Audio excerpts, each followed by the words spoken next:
Bon, Madame Mokedem, la bibliothèque est très, très honorée de vous recevoir dans ses murs. Et je vous remercie beaucoup d'être là. Vous avez été invité à l'invitation de 4 lycées, 2 lycées lyonnais, Saint-Just et puis Louise Labbé, un lycée de Neuville qui s'appelle Rosa Parks, et puis le lycée hôtelier de Saint-Chamond. Voilà. Alors, vous m'avez dit, quand je suis allée vous chercher à la gare tout à l'heure, que ce livre-là, Je dois tout à ton oubli, était le livre le plus dur et celui qui vous avait demandé le plus de travail d'écriture, et que c'était ce choix-là vous étonnait dans l'ensemble de votre œuvre. Alors ça, c'est peut-être une question que vous pourrez poser tout à l'heure. Pourquoi ce choix? Même la poser immédiatement. Et les élèves vont vous interroger depuis la salle, et même certains vont lire des extraits depuis la salle. On va se promener avec un micro. Voilà, donc quand vous m'avez posé cette question, moi je vous ai répondu que leur professeur n'avait pas froid aux yeux. Voilà, donc explications et commentaires maintenant ensemble. Merci encore à vous tous. Alors, bonsoir à tous. Avant les questions, je voudrais d'abord vous dire merci pour cette invitation et merci de m'avoir lu. Mon autre casquette, mon autre passion dans la vie, c'est d'être médecin. Je suis néphrologue, donc je m'occupe du rein artificiel, des maladies rénales, de ce qu'on appelle la dialyse, la transplantation rénale. Et c'est un accompagnement très rude, très âpre, parce que c'est la maladie, ce sont des maladies chroniques, et donc c'est parce que la néphrologie pédiatrique est une spécialité à part. Donc j'ai surtout affaire à des gens âgés, et la population française vieillissant de plus en plus, donc à des gens très très âgés et malades. Et je suis vraiment toujours ravie de rencontrer les jeunes, et dans mon autre passion, et avec une autre activité, d'être plutôt dans l'écoute et dans la transmission d'une mémoire, d'un esprit critique, d'un pan de notre histoire. Voilà, donc ça c'est le côté revigorant après la solitude de l'écriture. Et la parole est à vous, je répondrai largement à vos questions. Bonjour. Bonjour. La main de la mère qui s'empare d'un oreiller blanc l'applique sur le visage du nourrisson allongé par terre auprès de la tante Zaya et qui appuie. Cette main qui pèse sur le coussin et maintient la pression. Les spasmes à peine perceptibles du bébé ligoté par des langes qui le sanglent, de la racine des bras à la pointe des pieds. Le cri muet des yeux de Zaya qui semble tout figé.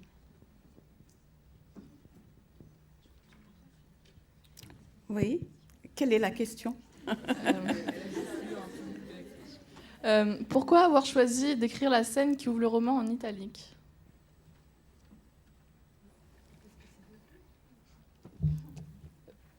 Parce que c'est comme une étincelle, une écharde restée dans la mémoire.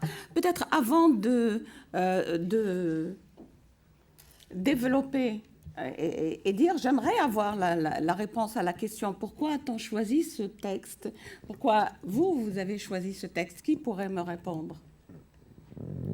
Est-ce que vous connaissiez d'autres? Est-ce que c'est à l'initiative d'une personne? Comment ça s'est fait, le choix de ce texte? En principe, c'est un choix collectif entre les professeurs, les documentalistes et moi. Les élèves le découvrent à cause de notre choix, nous. Hein. D'accord. Donc c'est juste comme ça, quoi. Oui, ils n'ont pas vraiment eu le choix, eux. Hein. Vous, est-ce que parmi les professeurs, est-ce qu'il y a quelqu'un qui peut me dire pourquoi? Non. La question est venue dans ma classe, en fait. Oui. Oui, ce sont d'abord les italiques qui ont frappé une de mes élèves, d'où la question.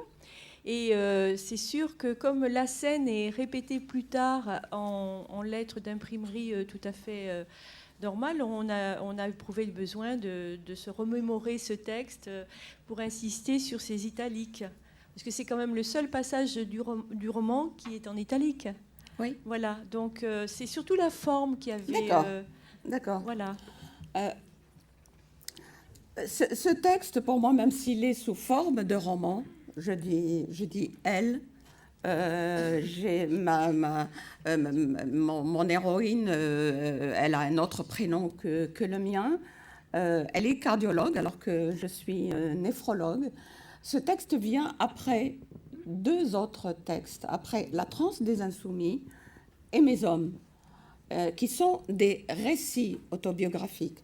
Donc, dans La transe des insoumis, je dis je, et je raconte mon parcours de mon désert natal jusqu'à Montpellier, de la vie de la petite fille qu'on a mise un jour à l'école, et c'était miraculeux, à la femme devenue écrivain vivant de l'autre côté de la mer.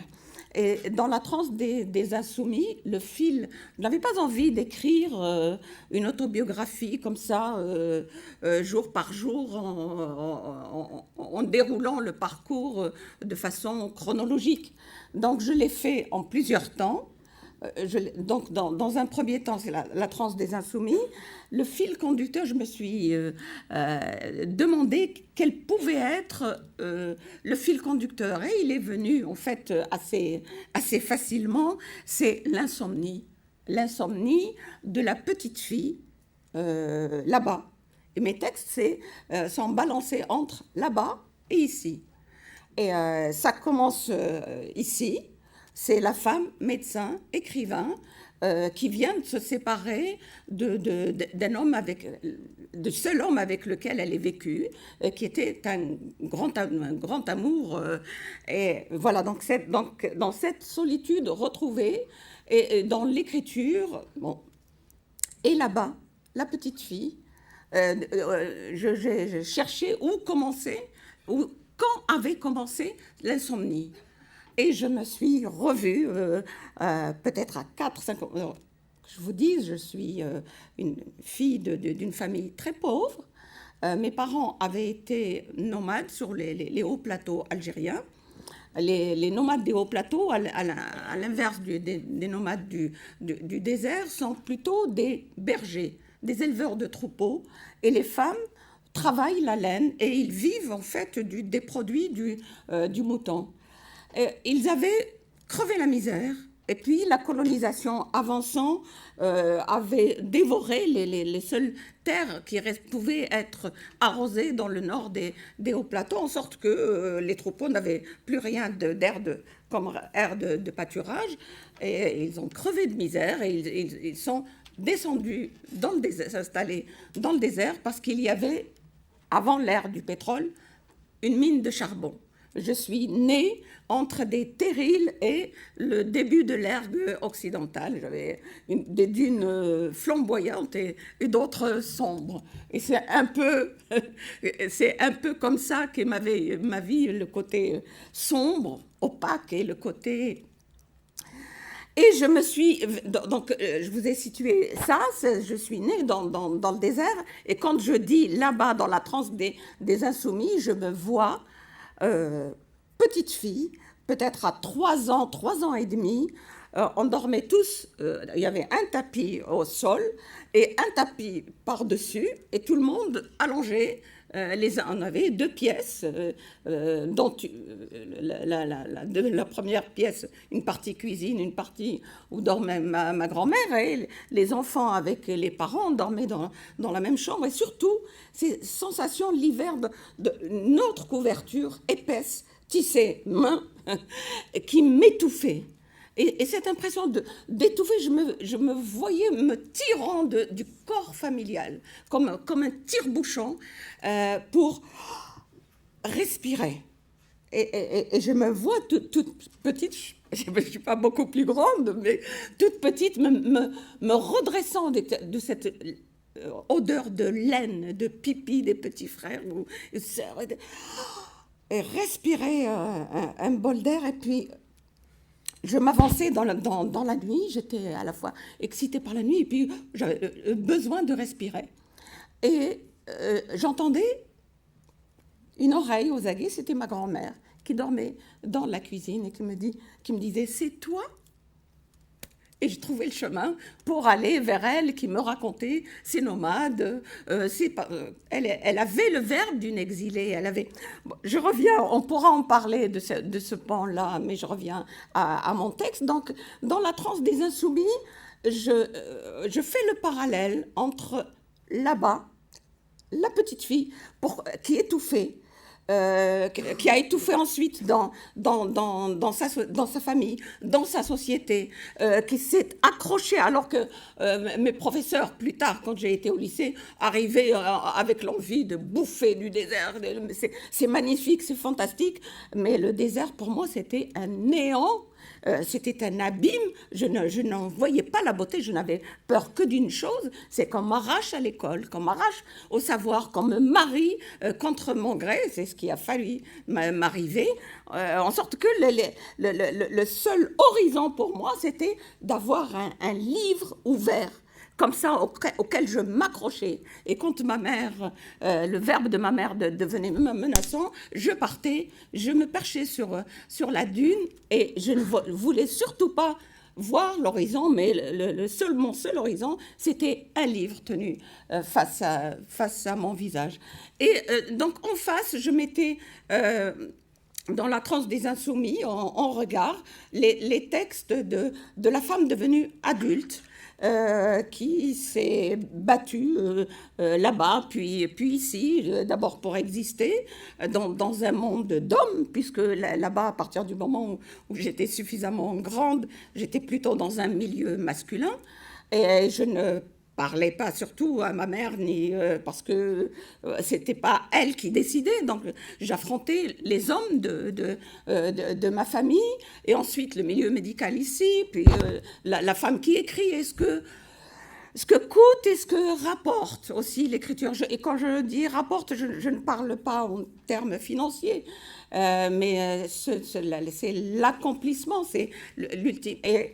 Et dans la transe des insoumis, je souligne deux choses, c'est que l'insomnie et la solitude, là-bas, pour la toute petite fille, ont été des conquêtes.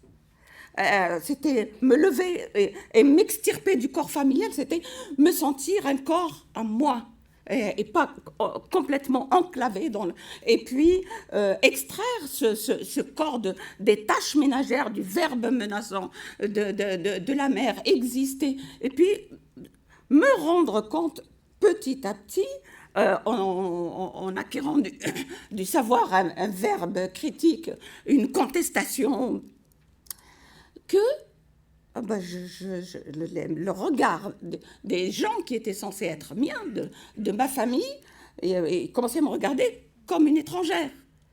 Et ça, j'ai été capable de l'analyser longtemps après. Mais et c'est à ça qu'a servi ce texte, c'est que je dise comment, pour moi, l'exil, ça a été là-bas.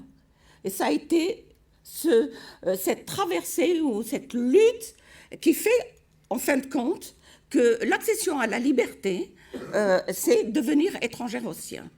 C'est ce qu'on appelle l'exil intérieur. C'est difficile à vivre, mais c'est aussi réjouissant. C'est mon itinéraire. Pour rien au monde, même si c'est dur, pour rien au monde, je n'aurais renoncer à cette liberté. Et la solitude a été la solitude de la lecture d'abord, et l'insomnie et la solitude allant de pair, comme c'était surtout le soir que je pouvais lire, et je pouvais avoir la paix, et puis après je l'ai prise de plus en plus. Et le second volet autobiographique s'appelle « Mes hommes ». Mes hommes, je vous ai dit tout à l'heure que j'ai été plutôt, je me suis plutôt confrontée à un monde d'hommes, de garçons d'abord, puisque en dehors de l'école primaire où c'était une école de filles, le secondaire, j'allais à la ville d'à côté, qui était à 20 km de mon oasis natale, et on est arrivé en 6e, on était 4 filles algériennes et quelques pieds noirs qui restaient encore. En fait, davantage des filles de militaires ou de fonctionnaires qui sont parties l'année d'après. Vers Oran ou qui ont quitté l'Algérie complètement parce que l'Algérie accédait à l'indépendance. Et puis, il y avait donc 3 autres Algériennes avec moi. Ces 3 autres-là se sont mariées dans l'été entre la 6e et la 5e. De sorte que de la 5e à la terminale, j'étais seule fille de ma classe, dans une classe de 45 garçons et dans un lycée majoritairement de garçons, puisque la classe de 6e, l'année suivante, il n'y avait pas de filles. Et c'est au moment où j'accédais, moi, en 4e, qu'il y a eu 7 filles d'un coup qui sont arrivées au lycée et ensuite de plus en plus. Et maintenant, il y a énormément de filles. Elles sont plutôt majoritaires dans les lycées. Et donc, dans Mes hommes, j'ai eu envie de raconter mes hommes à moi. C'est-à-dire que ma mère ou les gens, les femmes de là-bas, les femmes de la tradition de là-bas, quand elles disent « mes hommes », c'est les frères, le père, les oncles. Ben, moi, ce serait plutôt mes hommes à la façon Barbara. Ils viennent de Tunisie, de sud de l'Italie et de je ne sais quoi, et ils sont avec elle, ils l'accompagnent. Et donc, mes hommes, moi, ça a été ceux contre lesquels je me suis battue, mais c'est surtout ceux qui ont accompagné ma lutte, qui l'ont soutenue ou qui ont juste suscité quelque chose en moi ou que j'ai aimé ou admiré. Donc il y a tout cela dans Mes hommes.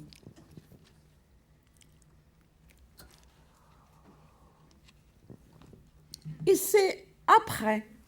Donc la réponse, comme ça, ça va vous libérer. Et c'est après. Après avoir écrit Mes hommes, je m'étais dit, bon, j'ai fini avec le volet autobiographique, je vais pouvoir revenir au roman. Et un jour, ça c'est dans ma vie de médecin, je suis de garde. J'ai une patiente que je suivais depuis des années, qui avait été opérée la veille, et je suis de garde pour le week-end, et c'est une de mes dialysées. Et je n'ai vraiment pas compris. Et puis en plus, elle était beaucoup plus jeune que moi. Elle avait à ce moment-là, elle n'avait pas 40 ans. Et elle m'a, comme on dit dans notre jargon médical, elle m'a claqué entre les doigts et je n'ai rien pu faire. Je l'ai vue partir, je l'ai massée, intubée, j'ai appelé au secours le cardiologue, on l'a mis sous respirateur, il n'y avait rien à faire. Cette femme, je l'ai vue partir et ça m'avait... c'était la première fois que ça m'arrivait, quelqu'un que j'accompagnais. Alors, on a découvert ensuite, parce que je tenais à savoir qu'elle avait quelque chose qu'on n'avait pas détecté, qu'elle avait quelque chose de congénital, un déficit enzymatique. Bon, ça ne m'a pas soulagée, mais ça a été un choc terrible pour moi de perdre cette patiente qui était confiante et de la voir partir, de ne pas, ce sentiment d'échec du médecin. On l'a souvent, parce que la vie a ses limites, notre savoir a ses limites, même si on fait reculer la part incompressible du...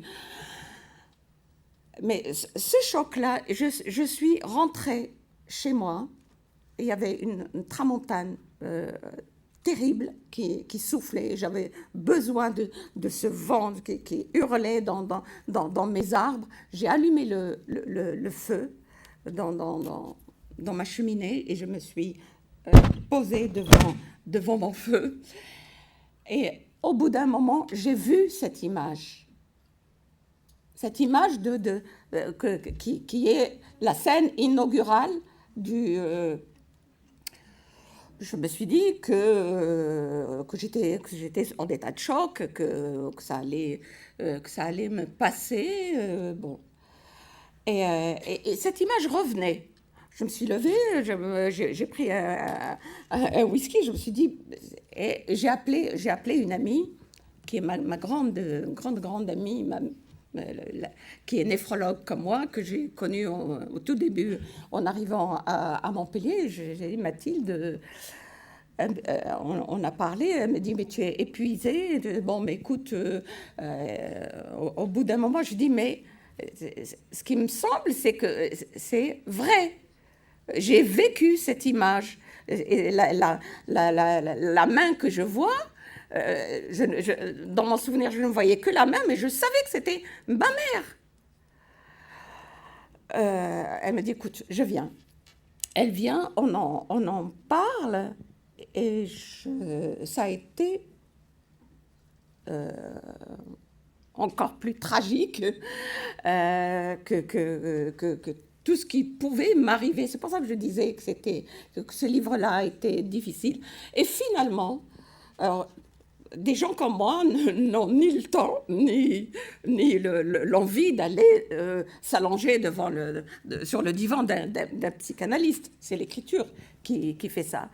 Et j'ai compris que, à force d'aller gratter dans mon passé, en disant je, en assumant tout, et d'avoir écrit sur l'étouffement, j'ai fini par arriver vraiment à ce pourquoi, au pourquoi de mon insomnie. Je croyais que c'était uniquement une conquête. Je croyais que je fuyais ma mère et que je ne voulais pas lui ressembler uniquement parce qu'elle incarnait pour moi la tradition et tout ce que je ne voulais pas être. Or, il y avait quelque chose de plus grave et de plus enfoui, vraiment, qui était comme ça, comme une écharde dans la mémoire. Et peut-être, ça c'est l'optimiste que je suis, et peut-être que c'est cette scène que j'ai oubliée toute une vie, qui a fait que j'étais constamment décalée, constamment dans un manque, constamment constamment dans ce que un terme de l'écrivain portugais Fernando Pessoa qui dit l'intranquillité. Je crois que ça me caractérise complètement. Et c'est ça qui a fait sans doute que j'ai été tellement accrochée aux études, tellement inquiète de l'étouffement familial et qui est peut-être à la genèse de l'écriture. Voilà. C'était, je pense, important. J'en ai parlé avec Boris Cyrulnik, vous savez, qui a écrit sur la résilience et qui m'a dit, bah oui, tu es un cas de résilience. Et c'est lui qui m'avait dit, quand on en avait parlé, je ne lui en parlais pas comme psychothérapeute, c'était parce que je le connais bien. Et un soir qu'on a dîné ensemble, je lui ai dit, j'ai failli t'appeler. Et il m'a dit, tu es écrivain, tu sais ce qu'il te reste à faire. Mais pour ce texte-là, ne dis pas « je », dis « elle », pour évacuer ça de toi et écris-le. Et ça a été, même à écrire, ça a été très dur. Dur pas dans le sens de l'écriture en elle-même, mais dur dans le fait d'accepter que ça a eu lieu dans ma vie, que cette femme-là, c'était ma mère. Et l'écrire en essayant de ne pas être trop manichéenne, de ne pas l'accuser elle seulement, parce qu'elle a été le bras qui a exécuté un geste que demandait toute une famille, en fait. Voilà, c'est là. Je pense que c'était nécessaire de dire tout cela. Une autre question ? Alors, je crois que vous avez répondu à 2 des questions déjà qui étaient posées.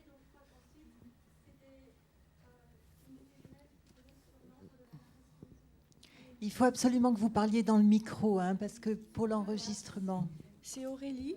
Ah oui, mais on m'a dit de parler loin des micros. Non, Aurélie, vous, loin du micro. Et... Vous parlez aux élèves, ah oui, d'accord. Oui, Aurélie. Je n'entends rien. Vous auriez déjà répondu à la question suivante. Alors, la question d'après. Qui a la question d'après?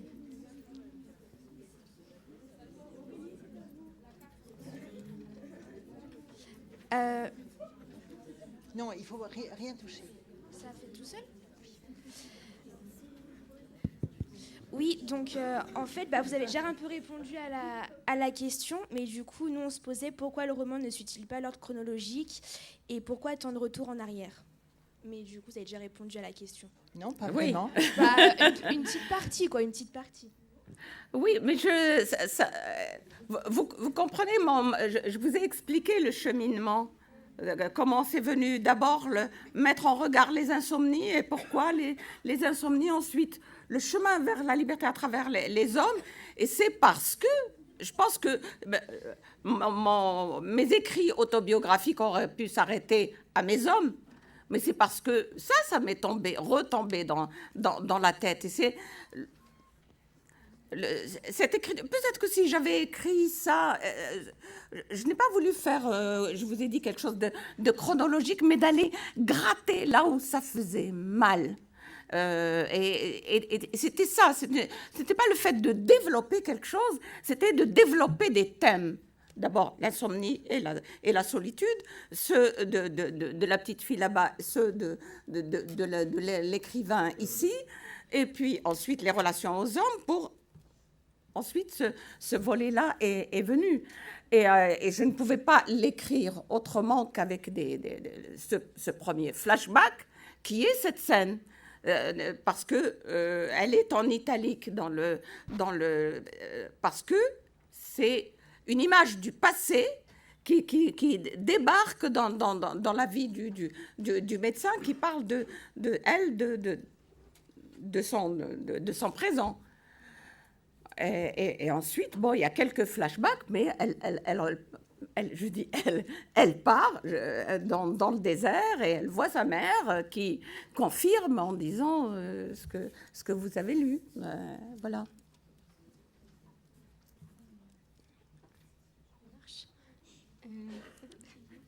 Oui, c'est bon. On aurait aimé savoir pourquoi l'oncle Jason n'épouse-t-il pas Zaya, puisqu'il a rompu avec Halima, et quel élément culturel pourrait expliquer ceci? Quel élément culturel? J'ai pas bien entendu. Je vais vous la répéter. Pourquoi l'oncle Jason n'épouse-t-il pas Zaya, puisqu'il a rompu avec Halima, et quel élément culturel pourrait expliquer ceci?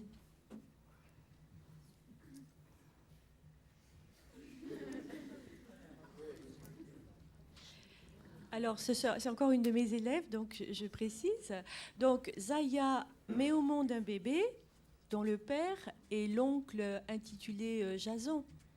Oui. Voilà. Donc, mes élèves se sont posé la question, mais pourquoi ces deux êtres qui étaient libres, finalement, puisque l'une était veuve... Parce que, mais c'est vrai que j'avais oublié.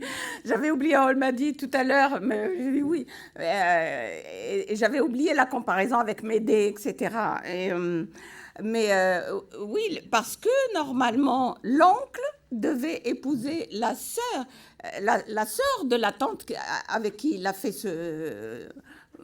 avec qui il a eu ce bébé qui a été supprimé. Il devait épouser sa plus jeune sœur.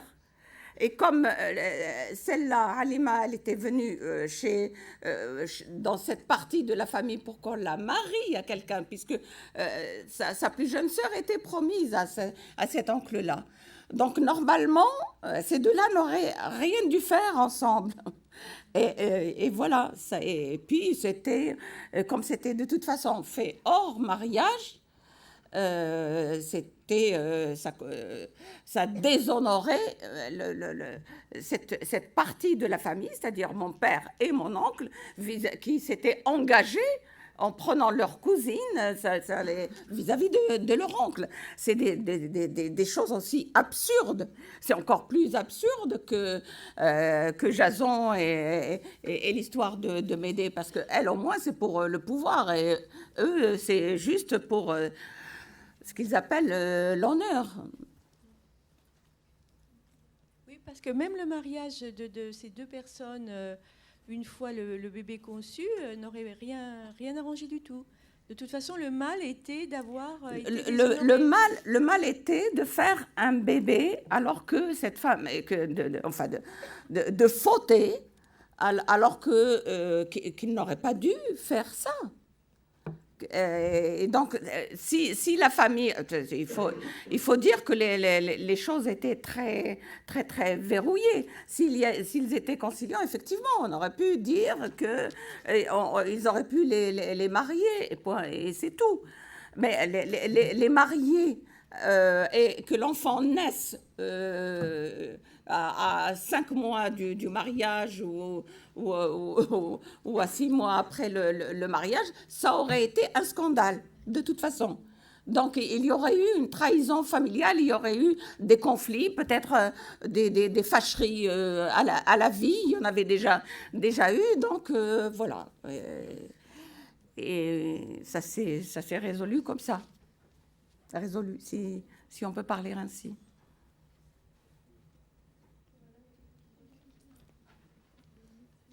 Une autre question? Qui veut un micro?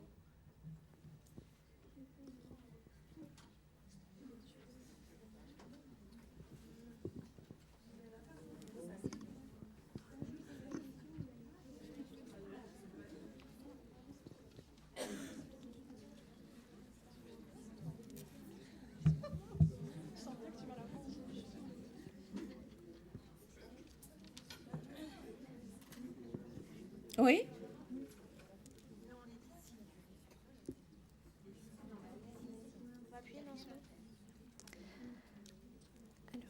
En fin d'après-midi, les 4 amis s'apprêtent à sortir. Ahurie, Selma voit Zineb nouer avec élégance un foulard autour de sa tête. Interceptant son regard, Zineb porte les 2 mains à ses oreilles et bafouille. « Je crois que j'ai un début d'otite. »« Ah oui, et tant qu'à faire des 2 côtés ?» La réplique cinglante de Selma provoque l'hilarité des 2 hommes. Vexée, Zineb les plante là et fonce dans la voiture. Après un moment de silence dans le véhicule, Zineb se détend. Elle explique à son amie, le foulard c'est juste pour quelque temps, un dû au respect de son pèlerinage, une marque de considération des usages collectifs surtout, un signe de communion en somme.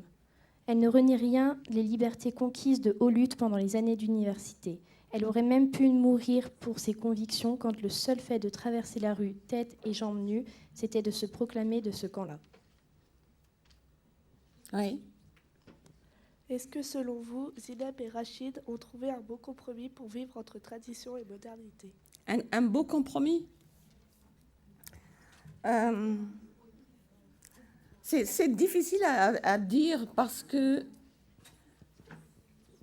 un beau compromis entre la tradition et leur aspiration à la liberté, c'est ça? Et la modernité. Et la modernité. Ils essayent. Et là, ce dont je me rends compte, bon, évidemment, dans la vie, parfois je suis un peu décalée parce que je ne me souviens plus des prénoms que je leur ai donnés, mais ce sont vraiment, ils existent. Ils sont actuellement en train de revenir des États-Unis. Voilà, ce qu'ils font, c'est qu'ils partent souvent, loin de l'Algérie. Et pourtant, dans son vrai prénom, c'est Fatma, qui est une fille d'une famille, à l'inverse de la mienne, une fille de la petite bourgeoisie. Son père, petite même, de la moyenne bourgeoisie, son père était un assez grand propriétaire terrien. Je me souviens d'elle à la fac, quand elle venait au volant de la voiture de son père. Son père ramenait la voiture, alors que moi, je n'avais pas encore mon permis, que je travaillais parallèlement à mes études pour pouvoir vivre. C'était une fille aisée. Et donc,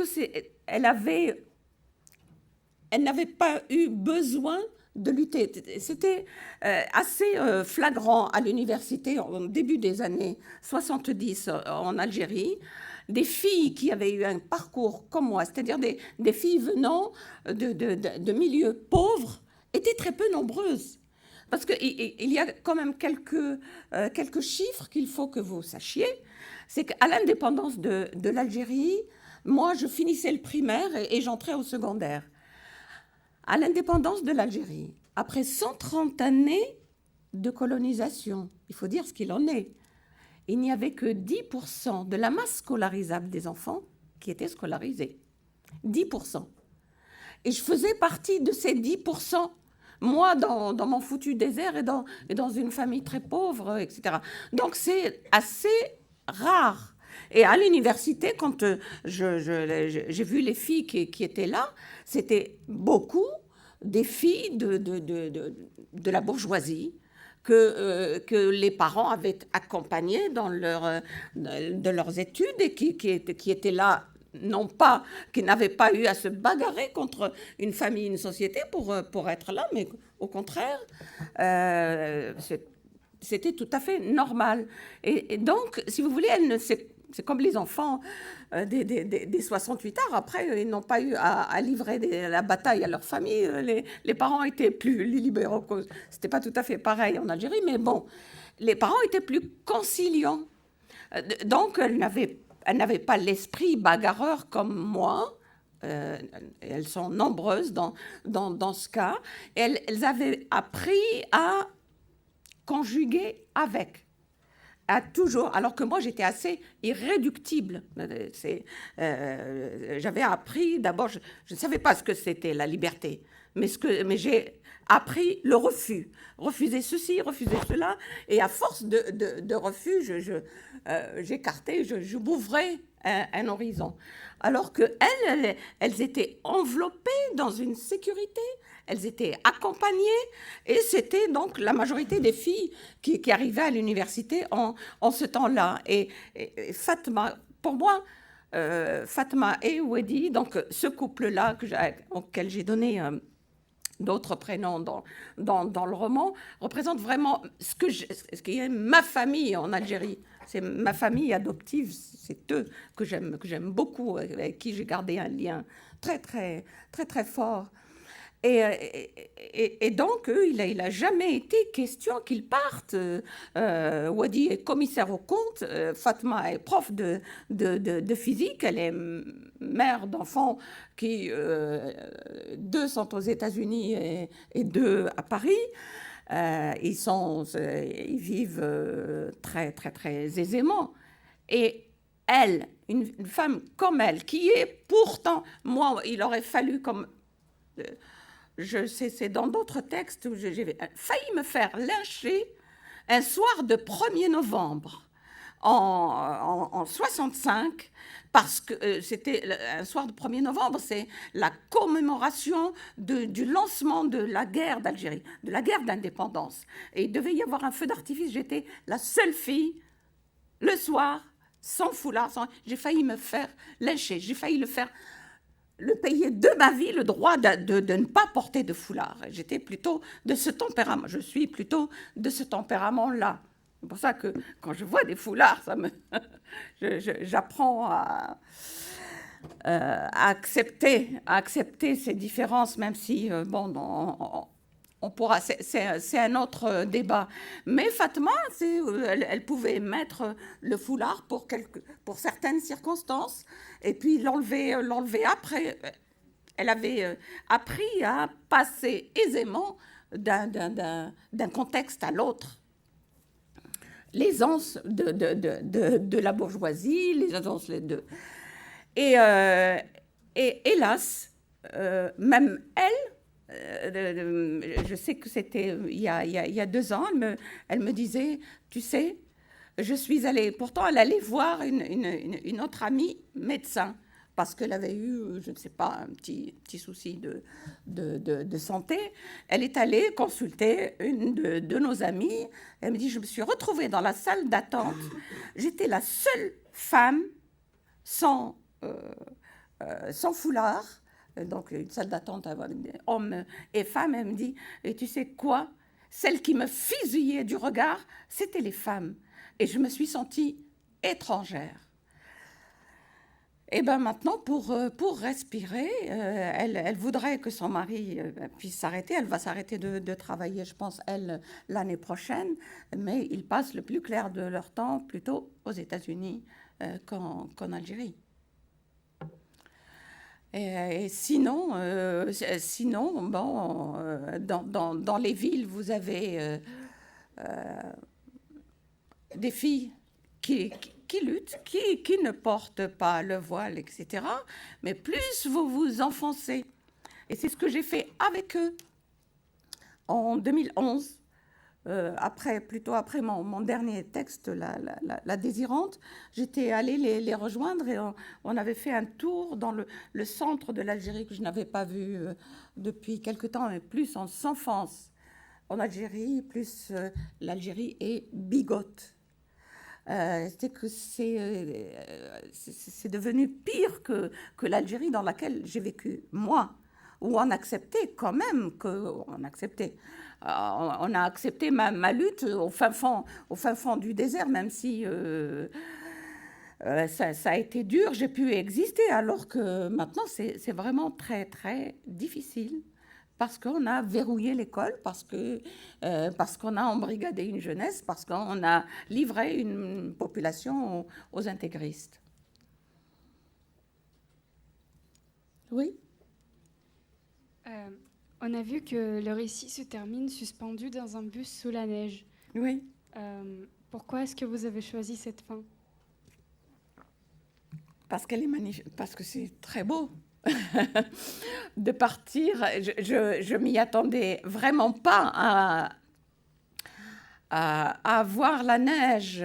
C'était, puisque vous avez lu le texte, partir de ce lieu-là qui avait été un lieu traumatisant pour moi. Et il n'y avait pas, il n'y avait pas d'avion pour revenir. Il aurait fallu que j'attende une semaine sinon. Pourquoi? Tous les avions étaient détournés parce que c'était le moment du pèlerinage pour la Mecque.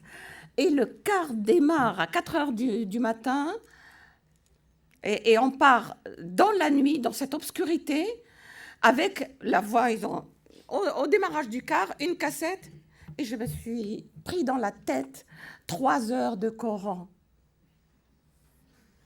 C'était hallucinant. J'avais l'impression de revenir avec le cercueil de ma mère, ou avec et puis le jour se lève, et puis à l'aube, tout le monde qui descend, et on engueule ceux qui ne descendent pas, faire la prière. J'ai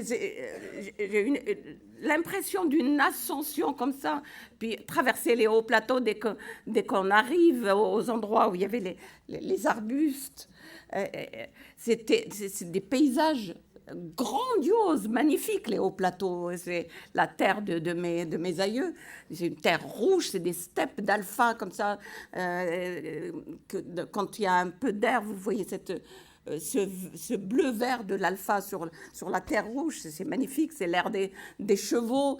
Dès qu'on approche les endroits où il y avait des arbustes, c'était couvert de plastique, de sacs de plastique, de toutes les couleurs. Et vous voyez, j'avais l'impression de vivre deux pollutions. La pollution des esprits par une bigoterie, une religion, ce fanatisme qui poissait, et puis la pollution de la terre, de cette belle terre d'Algérie, aussi par la modernité, comme si ce peuple, ce pays n'avait droit qu'au pire, au pire de ce qui pouvait arriver. Et ce décalage entre les déchets de la modernité et le visqueux de ce côté religieux, obséquieux, comme ça. Et puis ensuite, il y a l'Atlas, on grimpe sur l'Atlas, donc là, et la neige qui se met à tomber sur ça, c'était comme si ça allait me laver la tête. Et j'étais heureuse de voir tomber. D'abord, on avait arrêté le Coran. J'avais mis plutôt de l'andalou, de la musique. C'était hallucinant ce voyage aussi. Si j'avais été cinéaste, je voudrais faire un film, ne serait-ce que sur ce retour, cette façon de hisser du noir vers de l'obscurité et du poids du Coran avec cette voix en même temps, c'est magnifique. C'est un texte très, très beau. Et la voix était belle, mais c'était ce qui était dur, c'était ce que ça représentait pour moi dans cette époque-là. Parce que ce texte-là, sorti de toutes ces interprétations, je pourrais l'entendre. Je suis une femme de lettres. Je suis capable d'entendre la beauté, la sonorité d'une voix et d'un texte. Et voilà. Et que la neige, que cette blancheur efface tout. Et au sommet, enfin, dans les hauteurs de l'Atlas, ça a été un apaisement. On dit peut-être que le car va tomber en panne. Mais bon, mais ce n'était pas grave. Ça me faisait du bien. On a une autre question. Oui. Que traduit pour vous l'oubli de Selma d'un événement majeur de sa vie? Que traduit pour moi? Oui. Mais c'est tout ce que je viens de vous dire. C'est un oubli. J'avais mis l'accident, un accident vital de mémoire. On dit un accident vasculaire cérébral, un accident, un infarctus. Et moi, j'ai fait un oubli. Mais ça a été vital, cet oubli. Parce que j'ai récupéré cette mémoire douloureuse, mais à un moment où même si c'était dur, à un moment où je pouvais l'analyser, où je pouvais... Et en fait, ça, comme je vous l'ai dit tout à l'heure, ça a éclairé tout mon parcours, même pour moi. C'était important de retrouver ça parce que je comprends certaines choses. C'est parce que j'ai vu ça. Et souvent, les professeurs, même les professeurs, te disent « Mais pourquoi toi et pas les autres ?» Je ne dis pas qu'il y a eu que ça. Je ne dis pas que le fait que ma mère ait étouffé un bébé a fait ce que je suis. Non. C'est une question de tempérament, de rencontre. Pas dans ce texte, mais dans La transe des insoumis, je parle du rôle de ma première institutrice, qui était une femme merveilleuse, du rôle de mes professeurs, ensuite, qui m'ont toujours accompagnée. Donc, si vous voulez, dans le désert, là-bas, en même temps, ce désert que je croyais haïr, que je ne voyais pas, ce désert faisait comme une sélection d'âmes pour moi. Les gens, les autres, c'est-à-dire les autres pour moi, là-bas, c'était les Français qui venaient au fin fond du désert et qui restaient. Ceux-là, ce n'étaient pas des colons. Ils venaient là et ils restaient là par amour pour les paysages et pour des gens. Et ils essayaient de faire quelque chose là où ils étaient. Le médecin, il est du village, c'est grâce à lui que je suis devenue... Enfin, c'est lui qui a suscité en moi la vocation du médecin, tellement c'était un homme formidable. Mon institutrice, mes professeurs. Donc, j'ai toujours eu des mains tendues. Et on m'a tendu des livres. Et on m'a nourri. Et c'est quand même quelque chose d'inouï que pendant la guerre d'Algérie, je traversais tous les quartiers français pour aller au cœur du village, donc du village français, pour aller à l'école française. Et je traversais les rues, je voyais souvent les parachutistes en train de bousculer des bougnoules, des violences. C'était la guerre, et c'était violent. Et j'arrivais avec une rage, une colère rentrée. Cette institutrice-là me disait « J'ai vu, Malika, j'ai vu. Mais tu sais, l'Algérie sera indépendante. C'est demain, c'est après-demain, c'est inéluctable. » À ce moment-là, je ne savais pas ce que ça voulait dire, inéluctable. Mais ça m'était resté. Alors, quand j'ai pu avoir accès au dictionnaire, j'ai cherché le mot inéluctable. Mais elle continue en me disant « Mais toi, ta guerre, c'est ici, en tapant sur mon pupitre, c'est ici qu'il te faudra la gagner. Et tu verras, tu auras d'abord à la mener contre les tiens. » Et en fait, c'est quand elle a été partie que j'ai compris que c'est à l'indépendance de l'Algérie que ma guerre à moi a commencé. Parce que j'avais 12 ans, parce qu'on voulait me marier, parce que... Et voilà, c'est à ce moment-là que j'ai compris que l'indépendance... Et ça, quand on a été enfant, nourri, bercé par des récits de guerre, par une espérance de liberté, je me disais dans ma tête, l'Algérie sera indépendante. Il n'y aura plus aucun problème. Tout le monde aura de quoi manger. Tout le monde ira à l'école, parce que ça, c'était bon. Tout le monde ira à l'école. Je ne serai pas seule parmi d'autres. Et en fait, l'indépendance, c'est là que j'ai compris que l'indépendance d'un pays, ça ne signifiait pas liberté individuelle. Et que les libertés, il fallait encore les gagner. Et que la mienne, il fallait effectivement... que je l'arrache d'abord à mes parents pour qu'ils ne me marient pas, pour qu'ils me laissent étudier. Et en fait, ils ont essayé de me marier. Ils ont lisez La transe des Insoumis, si vous voulez voir cette lutte-là. Et en fait, c'est à partir du moment, c'est que arrivé en seconde, à la fin de la classe, à la fin de l'année scolaire où j'étais en troisième, le proviseur m'a convoquée parce qu'il y avait 2 filles. L'internat ouvrait ses portes et il y avait 2 filles qui arrivaient 1000 kilomètres plus loin pour être internes. Et donc, comme il n'y avait personne d'autre que moi qui pouvait être, on disait pompeusement, maîtresse d'internat, donc j'ai été maîtresse d'internat de la seconde à la terminale. Et du coup, je me suis retrouvée plus obligée de faire 20 kilomètres à l'aller et au retour, plus obligée de rentrer chez moi. Je me suis retrouvée à l'internat avec une chambre pour moi toute seule. Et on me faisait mon lit avec une salle de bain pour moi. C'était quelque chose d'inouï. Et surtout, et ça je l'ai découvert petit à petit, c'est que j'avais un salaire qui faisait 2 ou 3 fois celui de mon père, les nombreuses allocations familiales mises à part. Et donc, si vous voulez, à mon insu, je suis devenue soutien de famille. Je suis l'aînée de 10 enfants. Et les premiers mois, j'allais à chaque fin de mois donner mon salaire à mon père et m'assurer que on ne parlait plus de mariage chez moi.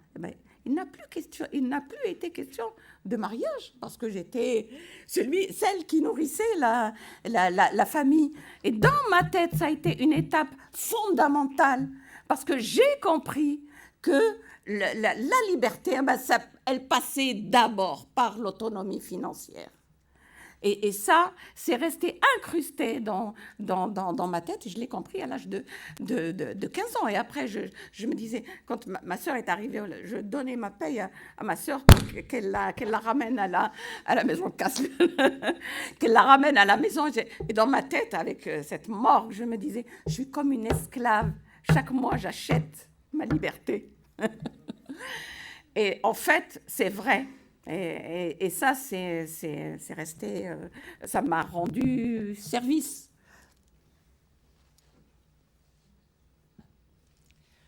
Bonsoir. Bonsoir. Vous avez créé en Goumi un personnage homosexuel. Pourquoi ce choix ? Je ne l'ai pas créé. Je ne l'ai pas créé, mais parce que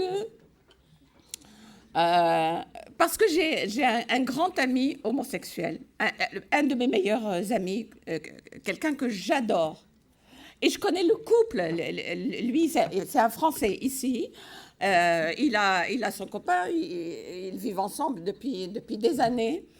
Et puis, je lui avais dit, je peux vous dire son prénom, je lui avais dit, Roger, ça me chagrine beaucoup, mais je ne pourrais pas te mettre avec mes hommes. C'était un gros chagrin pour moi que cet homme-là qui compte dans ma vie, qui est pour moi comme un frère d'adoption, vraiment, comme je le décris pour Selma dans Je dois tout à ton oubli. Et pourquoi je ne pouvais pas l'écrire parmi mes hommes? C'est parce que... Mais lui aussi, ça le chagrinait. Mais je lui disais, mais c'est à cause de son copain. Parce qu'on a une telle complicité tous les deux qu'il a besoin de me voir. J'ai dîné avec lui avant-hier soir. Et il partait en Afrique du Sud donc pour 15 jours, donc on a dîné ensemble. Oh, il a besoin de me voir seul pour me raconter les choses qu'il n'a pas envie que son copain sache. Par exemple, les infidélités ou des petites choses comme ça. Donc on est vraiment complices. Et je ne pouvais pas l'écrire sans décrire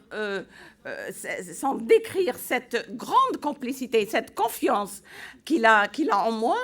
Je ne pouvais pas le faire sans blesser l'autre, que j'aime beaucoup, qui a aussi un bon copain. Mais c'est d'abord Roger qui est... Donc je lui avais dit, écoute, je te mettrai pas là, mais... Et puis...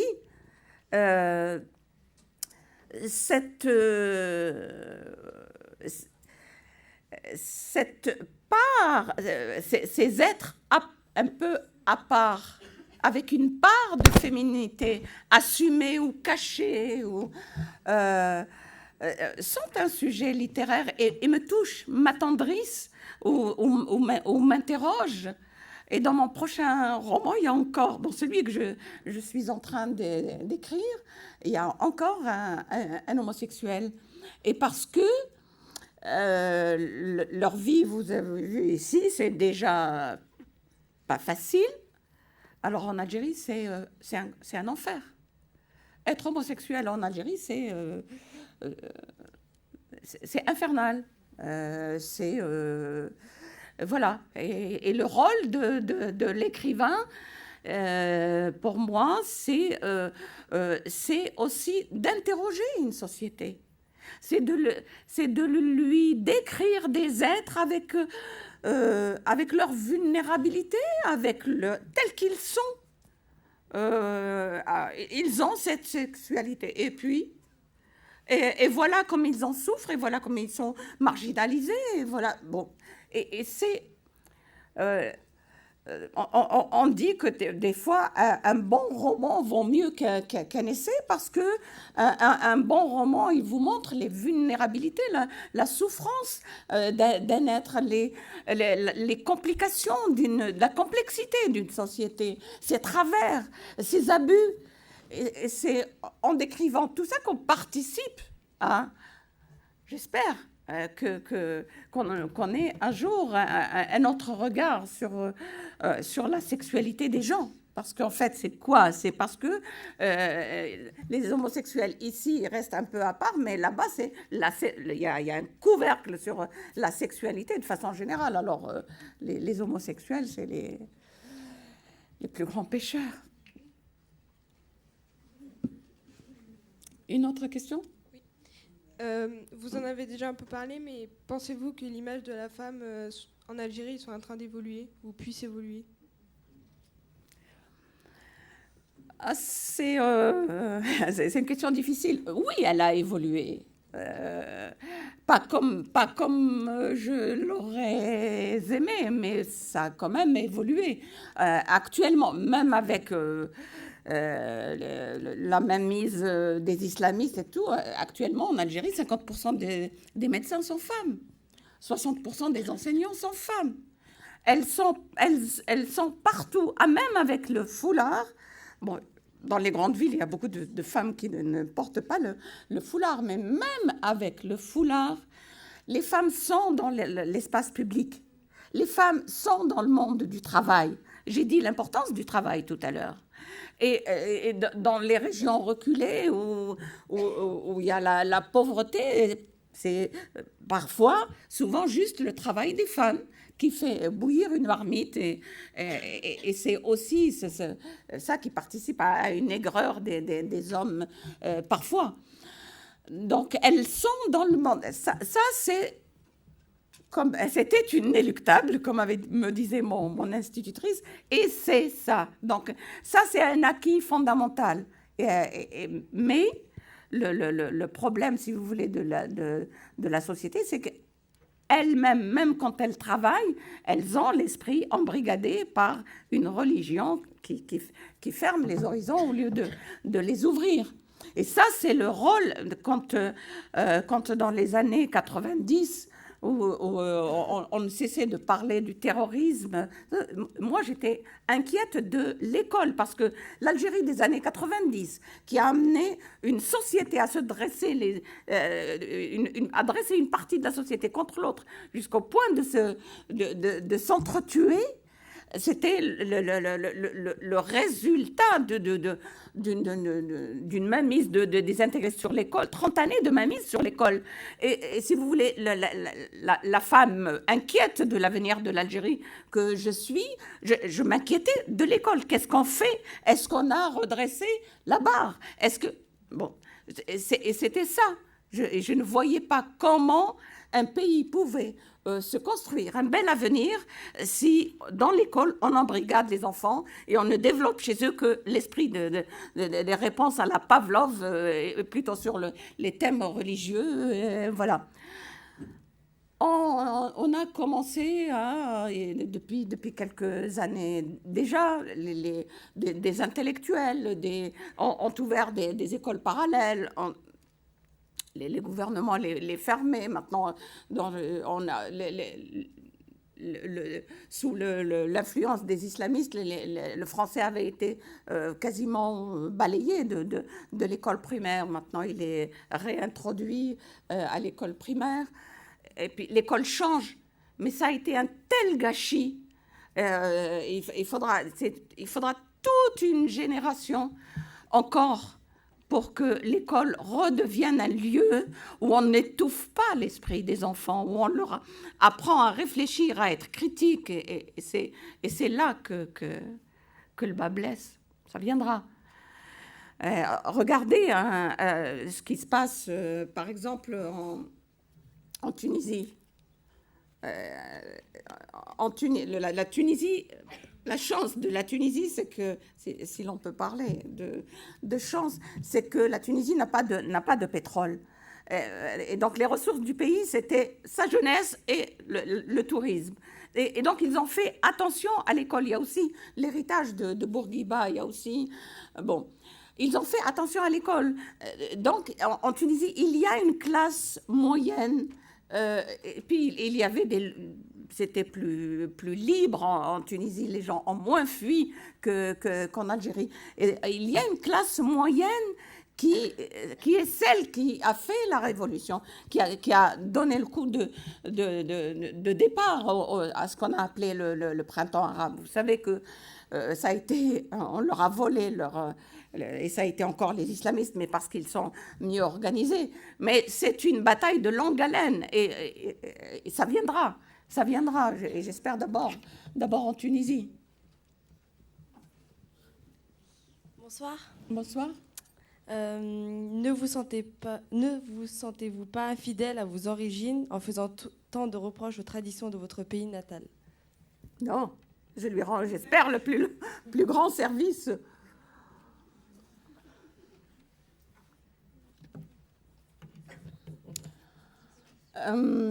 Non, mais pas du tout. Je pense. Il y a. J'en parlais tout à l'heure. C'est quelqu'un qui s'appelle Tahar Djaout, qui est un journaliste, qui était un journaliste, poète et écrivain, qui a été tué dès le début de la guerre civile. Il a été tué en 1993 de 3 balles dans la tête. Et il avait créé un journal qui s'appelait Rupture, au pluriel. Et il avait des articles, des éditoriaux, mais vraiment très, très, très caustiques, virulents. Et 3 semaines avant qu'on le tue, il avait intitulé son édito avec cette phrase « Si tu parles, tu meurs ». parce qu'on assassinait tout le monde. Hein.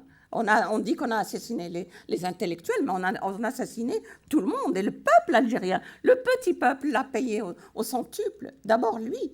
Après, bon, les grandes figures faisaient plus mal, mais il n'y a pas de vie qui vaille plus que les autres. Et Tahar avait dit, si tu parles, tu meurs. Si tu te tais, tu meurs. Alors dis et meurs. Ils lui ont mis 3 balles dans la tête. Et quand on est de cet esprit-là, de cette force-là, on ne se tait pas après quelque chose comme ça. Et quand vous voyez la presse algérienne, elle est très, très virulente. Elle critique tout. Elle se fait parfois suspendre, ils se font mettre en prison, mais ils ont... La presse francophone surtout. Maintenant, l'arabophone est en train de... Un journal comme Al-Khabar, même s'il reste plus conservateur, est en train d'acquérir cette... Avant Al Jazeera, c'est en Algérie qu'il y a eu, depuis les années 88, la presse la plus caustique, la plus libre. Même si on peut mettre parfois quelques guillemets. Et c'est... ce que je vous disais, un écrivain n'a pas... Je ne cherche pas qu'on me flatte dans le dos, comme peu me choque. Quand je vais en Algérie, je dis à mes éditeurs, la presse, autant que vous voulez, mais je ne veux pas déjeuner ou dîner avec des politiques. Parce que ce serait cautionner la politique qu'ils ont fait. Je ne pardonne pas.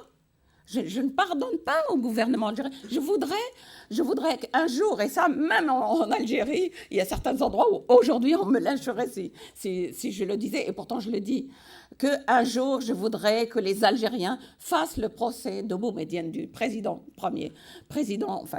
second qui est arrivé par un coup d'État militaire, qui était un arabophone, le militaire, droit dans ses bottes et borné, et c'est lui qui a fait ce gâchis. Qui a fait l'Algérie des années 90. Seulement, lui, c'était un diabolique, un tacticien.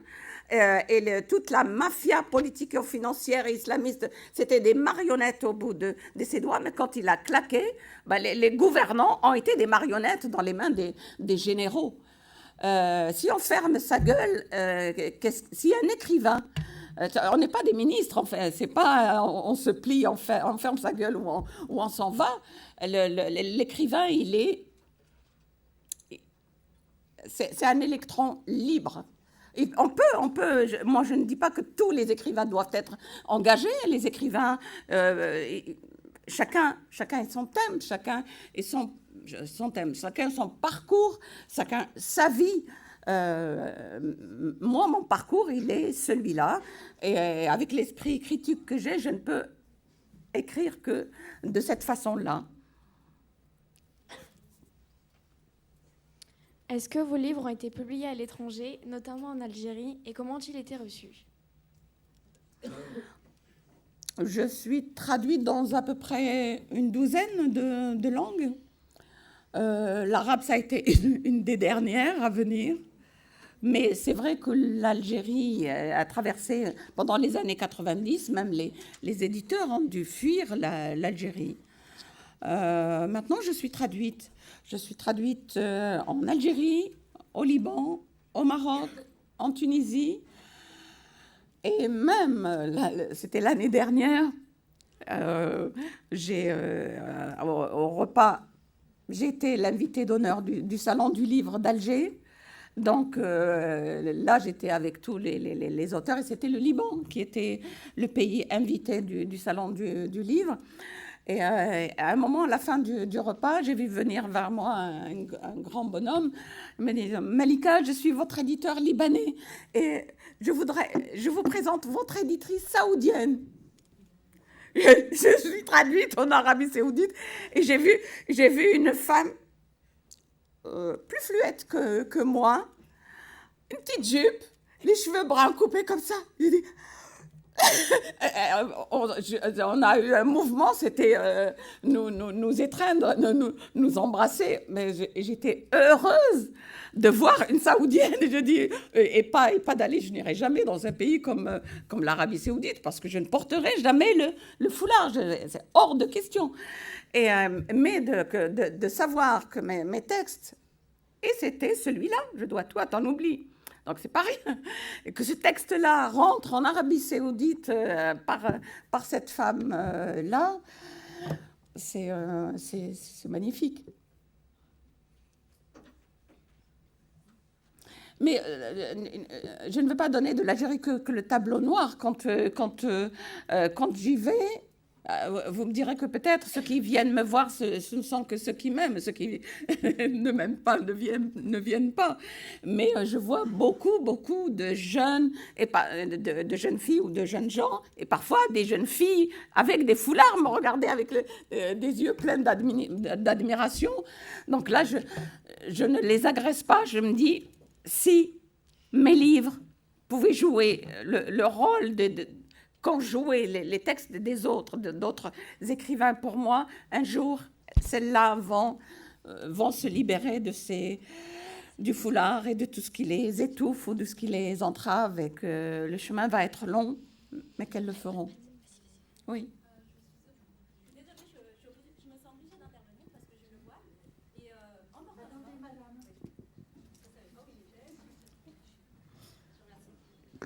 Donc je disais, oui. je me sens un peu obligée d'intervenir par rapport à vos paroles depuis tout à l'heure, parce que je porte le voile. Oui. Et pour moi, si je porte le voile, c'est pas que je suis soumise, c'est au contraire une liberté de choisir ma religion, une liberté de vivre, tout simplement. Et on voit avec l'actualité, justement, il y a... Enfin, tout à l'heure, vous parliez de votre vécu, du vécu de votre amie dans la salle d'attente oui. avec des hommes. Elle était étonnée, frustrée par le regard que d'autres oui. femmes ont pu avoir envers elle. Mais ce regard-là, je pensais que moi, avec votre vécu, vous pouvez le comprendre du côté d'une femme voilée. Une femme voilée, au jour d'aujourd'hui, en 2013, si on marche dans la rue, on a le même regard, on reçoit le même regard de l'autre que cette personne ou vous-même avez pu vivre il y a des années. Il y a 30 ans, au jour d'aujourd'hui, on vit encore ça. Moi, je trouve dommage qu'avec votre vécu, je pense que dans votre famille, on a dû apprendre la religion. Là, vous parlez beaucoup de tradition, pas forcément de l'islam. Donc, je suis musulmane. Et vous parliez de la religion comme si c'était aussi un peu le thème, l'intégrisme. Mais l'islam, c'est pas de l'intégrisme. Là, selon ce que vous dites, c'était vraiment des traditions. Ça n'a rien à voir avec l'islam, comme l'autonomie financière. Enfin, une femme doit pouvoir travailler déjà, parce qu'en France, avec un voile, c'est très, très, très difficile de trouver quelqu'un qui accepte d'embaucher des femmes voilées. C'est pareil pour l'éducation. De pouvoir travailler ou de ne pas pouvoir travailler en portant le voile. Quand vous dites « j'espère que ça va continuer ». J'espère que ça va continuer, oui. Qu'on interdira le port du voile dans les endroits qui sont, par exemple, des crèches, etc. Alors là, j'aimerais bien que vous répondiez à ce genre de questions. Je vous réponds, madame. Ouais. Si vous je termine mes questions, après je vous laisse l'entière réponse. Et l'autre point, c'était sur l'éducation, justement, en Algérie. Donc vous dites qu'ils n'étaient que 10% à pouvoir bénéficier de ça, d'aller apprendre. Mais au contraire, la religion, l'islam, pousse à s'instruire. Justement, le premier verset qui a été descendu, c'est « lis, apprends, étudie ». C'est le premier verset du Coran qui a été descendu. Donc l'islam, elle n'interdit pas du tout ça. Après, si on parle de tradition, oui, dans l'Afrique, même l'Afrique noire, les enfants ne vont pas à l'école. Madame, bon, je vous remercie pour votre réponse.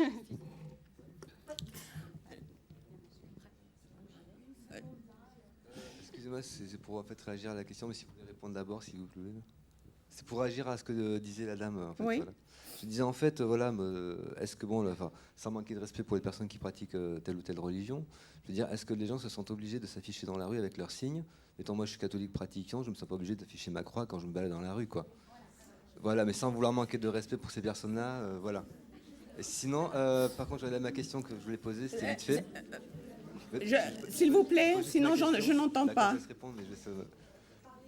Et en fait, ma question au départ, c'était, avant que madame parle, C'était ma question. En fait, il y a beaucoup de pays musulmans qui voulaient s'affranchir justement de ces dogmes religieux.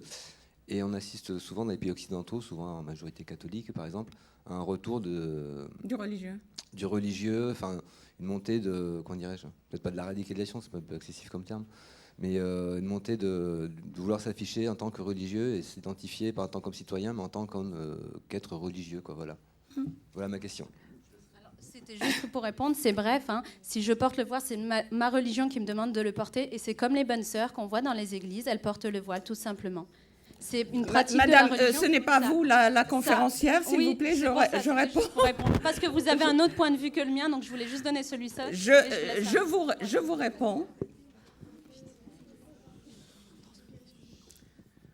Pour moi le voile, c'est vraiment un signe de... Elle écoute pas, là. Si vous avez une discussion entre vous... Pour moi, le voile, c'est vraiment un signe de l'asservissement de la femme. C'est un signe de... je ne pense pas que... Le Coran ne dit pas qu'il faut absolument porter le voile. Ça, c'est le discours, les interprétations successives depuis le XIVe siècle. On veut ramener les gens au XIVe siècle. Et c'est devenu peut-être ici...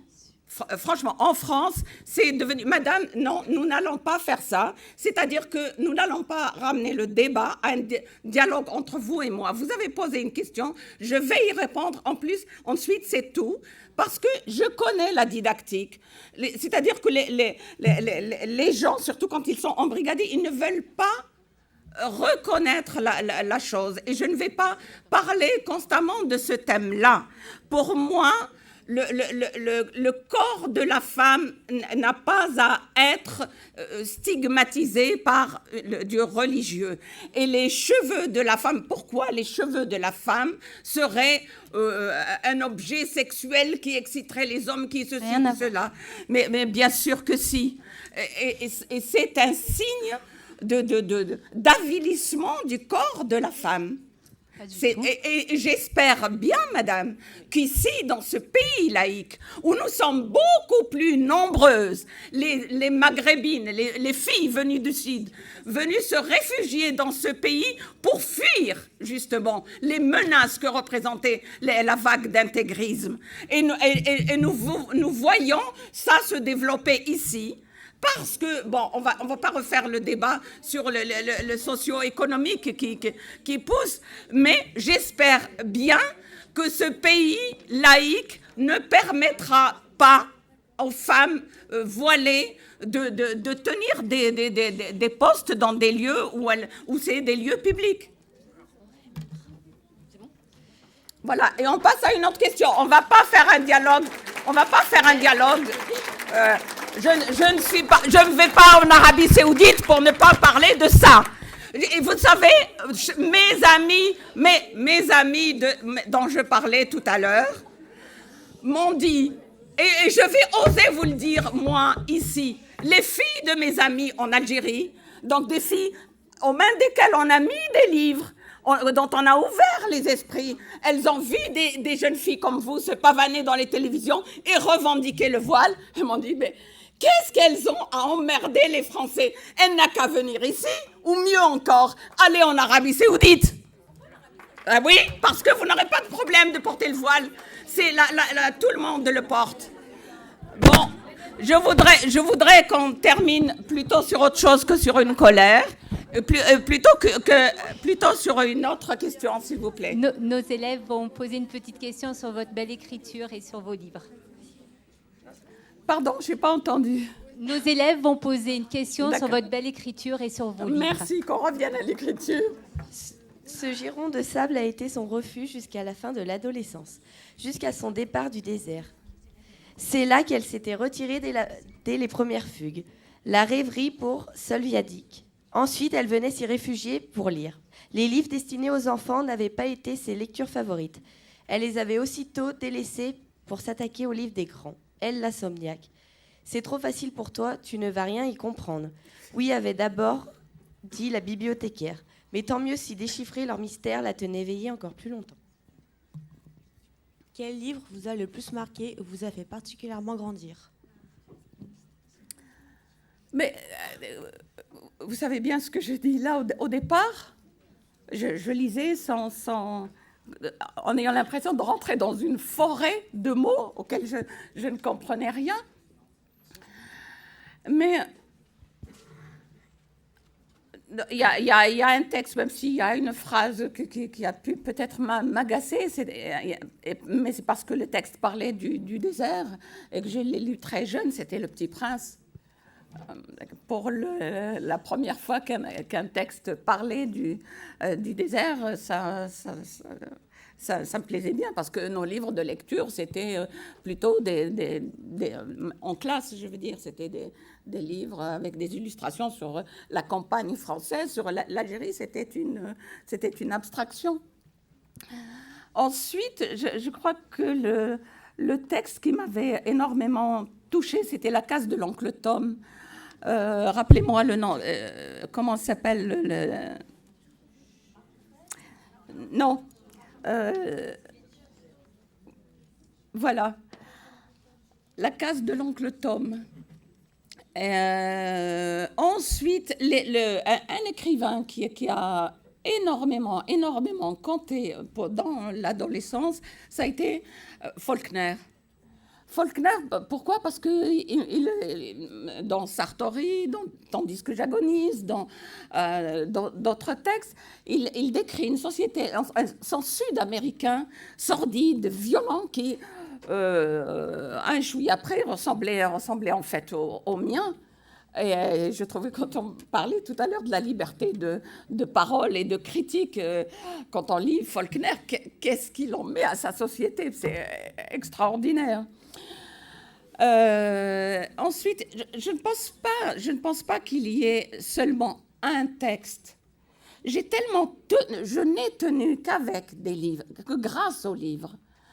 Et je lisais tout. C'est-à-dire que l'âge où j'ai le plus lu, c'est entre 11 ans et 17-18 ans, c'est-à-dire jusqu'au bac, où là j'avais du temps et je dévorais des livres. J'avais lu tout Dostoïevski, Faulkner, Tolstoï, Dickens, le deuxième sexe, évidemment, Sartre, tant d'autres écrivains. Et tout ça a été des moments forts dans la lecture du deuxième sexe, évidemment.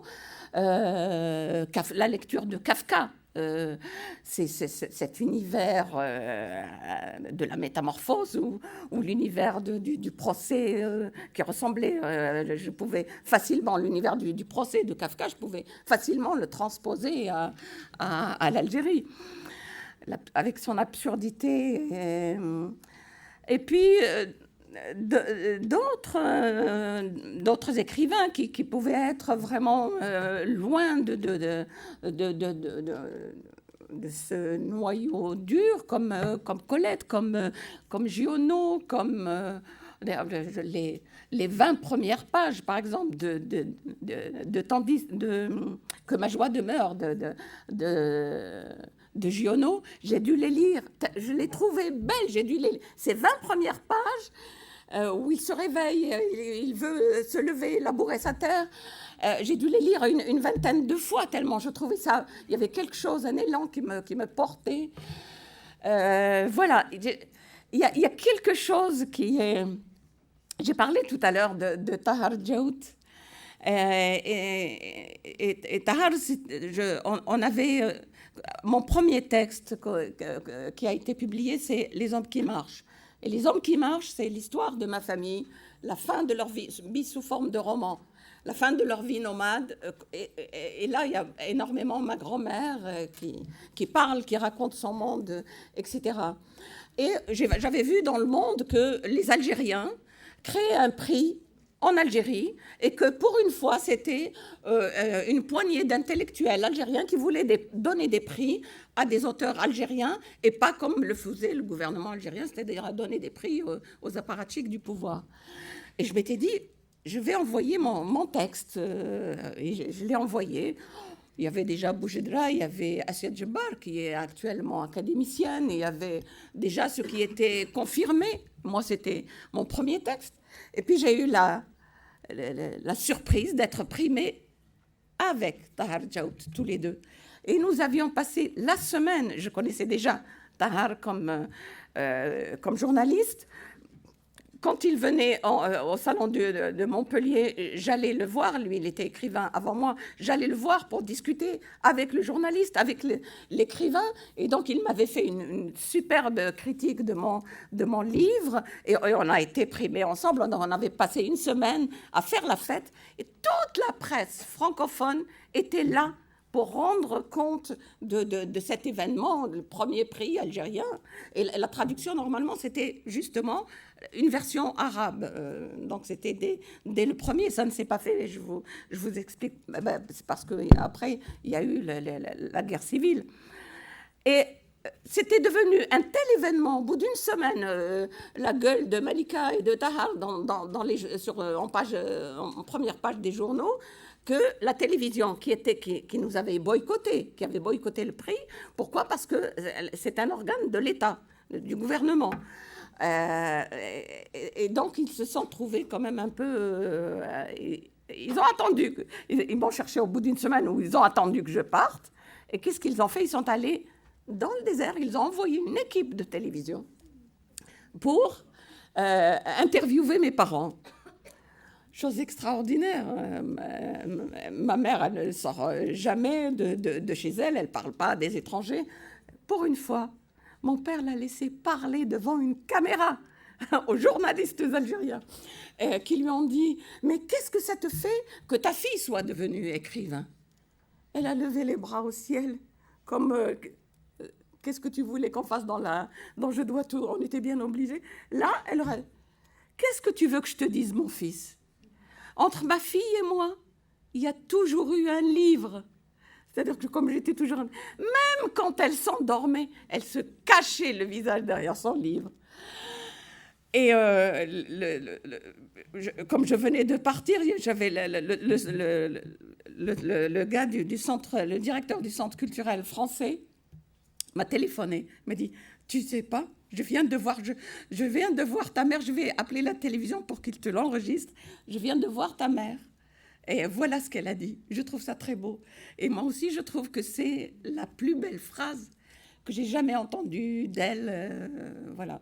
Et que c'était bien qu'elle passe à la télé pour parler de moi avec mon livre, avec mes livres.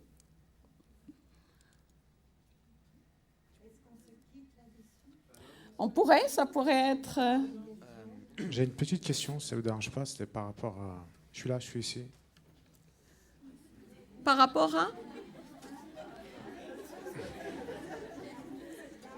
à quoi ? En fait, j'ai l'impression... je suis d'accord avec pas mal de choses, enfin bref, mais j'ai l'impression que vous décrivez un pays comme l'Algérie qui est sclérosé, qui est intégriste, etc. Je voudrais savoir qu'est-ce qui a fait que l'Algérie, justement, dans les années 90, n'a pas sombré dans l'intégrisme. Voilà, aussi, je voudrais aussi rappeler quelques faits. Par exemple, aujourd'hui, il y a un tiers de l'Assemblée nationale algérienne est constituée de femmes. En France, je ne suis pas sûr qu'il y ait un tiers de femmes. Il y a un parti trotskiste qui s'appelle, avec Louza Hanoun, qui est en France, qui est présidente de ce parti. En France, je ne sais pas s'il y a une femme qui est présidente d'un parti. Et je pourrais multiplier aussi les exemples. Et aussi, je voudrais noter la duplicité de la politique française, justement, avec, on va dire, au niveau international, avec ses accointances avec le Qatar, par exemple. Ah oui. Printemps, bientôt, appartiendra au Qatar, Paris Saint-Germain au Qatar. Et c'est la matrice de l'intégrisme, c'est là-bas. C'est-à-dire qu'il faut aller là-bas pour comprendre ce que c'est. Pourtant, ça n'empêche pas la France de faire des superbes affaires avec le Qatar, avec l'Arabie Saoudite. Donc, où sont les valeurs de la France ? La laïcité, l'argent, on ne sait pas. Voilà, c'est tout ce que je voulais vous dire. Et pour l'Algérie, qu'est-ce qui a fait que l'Algérie a résisté justement dans les années 90, à lutter seule contre l'intégrisme, sans aide extérieure ? Qu'est-ce qui fait qu'aujourd'hui, l'Algérie n'est pas intégriste? Contrairement à la Tunisie, on nous rabattait les oreilles avec la Tunisie, pays classe moyenne et tout. Aujourd'hui, ils ont voté. C'est Ennahda qui est au pouvoir et les takfiristes qui vont bientôt arriver. Donc, attendez, vous confondez un petit peu les choses. Là. Enfin, vous les mélangez. C'est-à-dire que les intégristes ne sont pas au pouvoir, mais la pression intégriste, elle est forte. Elle est en Algérie. C'est quand même eux qui détenaient tous les... ils avaient infiltré toute la société. Toute la société est devenue intégrée, la plupart, enfin les 80% de la société. Et vous avez une femme, l'actuelle ministre de la Culture est une femme. Pendant les années 90, avant de devenir ministre, elle sillonnait la France. C'était une passionnariat, c'était une femme, une résistante. Le meilleur moyen de la... elle avait fait écrire par Elisabeth Chemla, la journaliste, un livre qui s'appelait « L'Algérienne debout ». Et la meilleure façon les Algériens disent d'elle maintenant, les progressistes, ils disent d'elle maintenant, c'est une femme couchée. Parce que justement, elle a accédé au pouvoir et pour le garder. Mais il y a quelques femmes au pouvoir, d'accord, mais le pouvoir en Algérie n'est pas une démocratie. C'est bien ça le problème.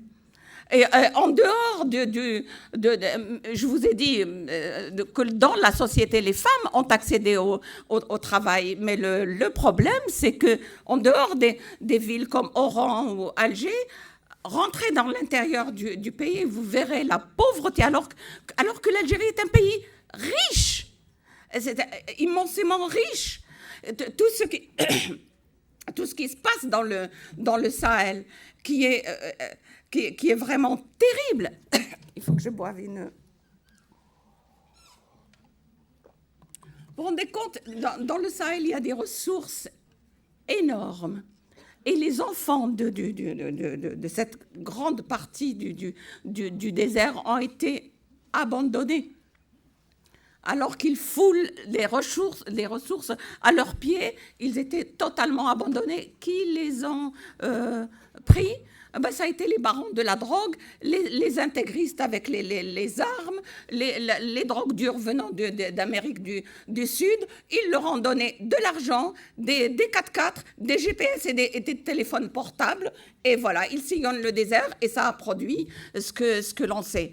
Les problèmes politiques sont très complexes. Il faudra faire attention à ne pas faire d'amalgame. Ce qui s'est passé en Tunisie est important. Seulement, le problème des démocrates, c'est qu'ils sont dans le bouillonnement, ils sont comme une génération spontanée, et ils ne sont pas organisés, alors que les islamistes sont organisés.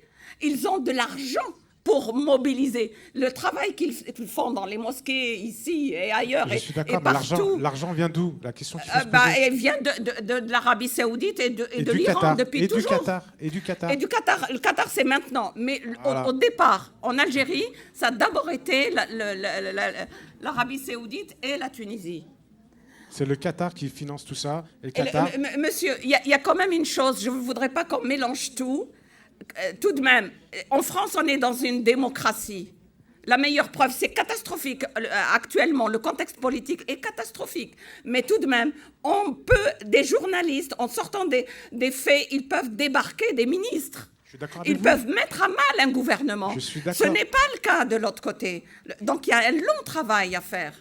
Je suis d'accord. C'est un début. Mais la duplicité du gouvernement français avec le Qatar, avec l'Arabie Saoudite. Oui, mais bon, ça c'est le monde des affaires.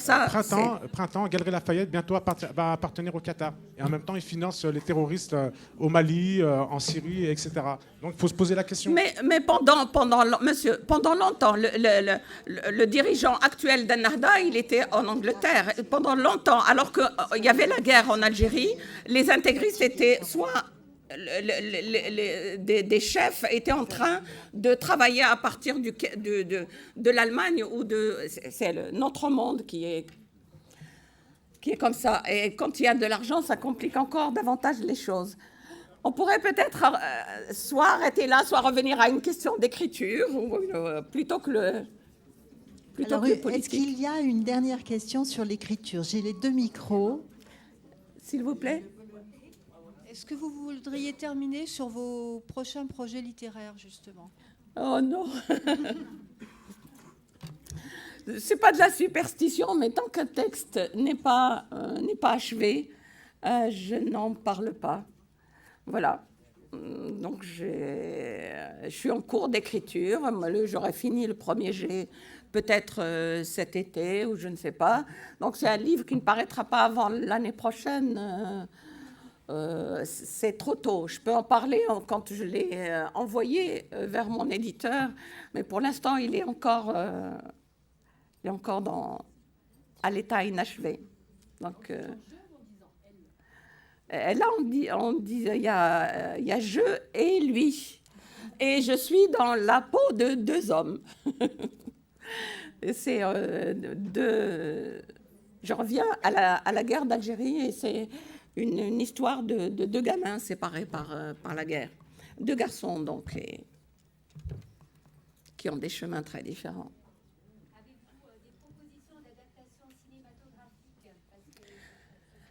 J'en ai eu beaucoup et il n'y a pas eu de suite parce que soit au départ, par exemple pour l'interdite, on a eu peur, c'était en 93, on a eu peur que ça puisse amener des problèmes d'attaque ou de ceci ou de cela. Encore pour La Désirante, mon dernier texte, il y a quelqu'un qui voulait le faire, mais ça ne s'est pas encore fait. Alors j'espère qu'un jour, oui, pourquoi pas. Il y a quelqu'un qui voulait, mais pendant longtemps, et qui me disait, pour mon tout premier texte, Les Andes qui marchent, il me disait, c'est un film, il faudrait que ce soit quelqu'un de la trempe d'Abel Gance, il faut beaucoup de moyens, parce que c'est la guerre d'Algérie, avec des épopées énormes. Voilà, mais ça ne s'est pas fait non plus. Je voudrais voir ça de mon vivant, quand même. je dis ça, mais en fait... Et c'est comme les prix. Voilà, pas plus que ça, non. Ça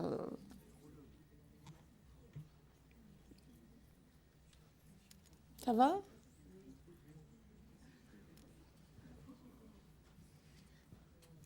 Une question, là? Non?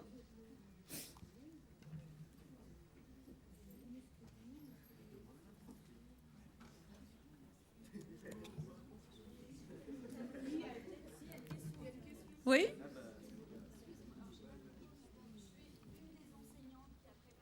Attendez, oui. Le micro. Bonsoir, excusez-moi, je suis une des enseignantes qui a préparé la rencontre ce soir autour du livre Je dois tout à mon oubli. À ton oubli. Les élèves ont beaucoup aimé votre livre, mais ce soir j'ai un certain nombre d'élèves qui ont été un petit peu choqués par les propos que vous avez pu tenir. Et du coup, j'aimerais que vous m'aidiez à préparer un petit peu la réponse que je pourrais leur donner demain quand on va reparler de la rencontre. Est-ce que vous faites quand même une distinction entre l'intégrisme et l'islam modéré, puisque ces élèves ont eu l'impression finalement d'être un peu blessés par les propos que vous avez... non. Voilà, ont pu être blessés par les propos que vous avez pu tenir, alors que je pense qu'on est vers une ouverture vers la tolérance, la laïcité. Ils sont... Voilà, moi j'ai eu 2 élèves là qui sont partis extrêmement touchés par certains propos. Et ma question était, plutôt que de lutter pour plus de tolérance, est-ce que votre position finalement n'amène pas à lever des barrages? Vous comprenez ce que je suis en train de vous dire? Ça les a heurtés. Mais j'espère que c'est pour qu'ils comprennent mieux. Il ne faut pas avoir peur de heurter parfois. Oui. Mais je respecte vraiment toutes les religions. Je sais. Non, mais j'en suis persuadée. Après, je pense que ces élèves qui sont des élèves extrêmement tolérants, et je crois qu'on a, ont été heurtés par rapport à leur confession religieuse. Et je ne sais pas comment essayer de... on va faire une remédiation là-dessus demain, mais voilà, je pense qu'il y a une distinction à faire. Et là, je pense qu'ils ont pris ça comme un amalgame contre... voilà. Alors, bon, il y a les questions du foulard qui peuvent m'exaspérer parfois, mais c'est aussi la répétition, il faudra leur dire.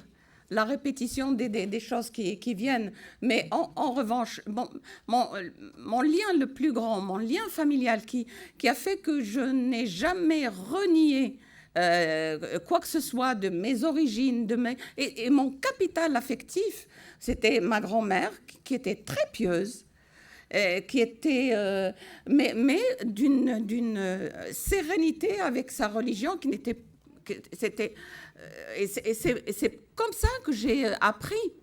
Je disais pendant la guerre d'Algérie, ce sont des êtres, autant des femmes du Mellah que mon institutrice, par exemple, ou d'autres personnes, des Français, comme quelqu'un de ma grand-mère, des gens comme ça qui par le capital d'affection qu'il me donnait, d'attention, ont fait que j'avais mes frontières intérieures étaient pacifiées. Et donc, je pouvais passer du monde pauvre de chez moi vers l'école, traverser les stades sans faire l'amalgame, justement, et sans me dire les Français sont méchants, les Français... Je voyais bien qu'il y avait les militaires qui faisaient le sale boulot, et qu'à côté de ça, chez les autres, il y avait des gens de grande dimension. Et il y avait aussi des pères blancs. Je disais tout à l'heure qu'il n'y avait que 10% de la masse scolarisable des enfants qui étaient... Il y avait des pères blancs qui prenaient les gamins qui étaient éjectés de l'école et qui leur faisaient suivre un parcours sans essayer de les endoctriner ou de faire en sorte qu'ils deviennent chrétiens. Et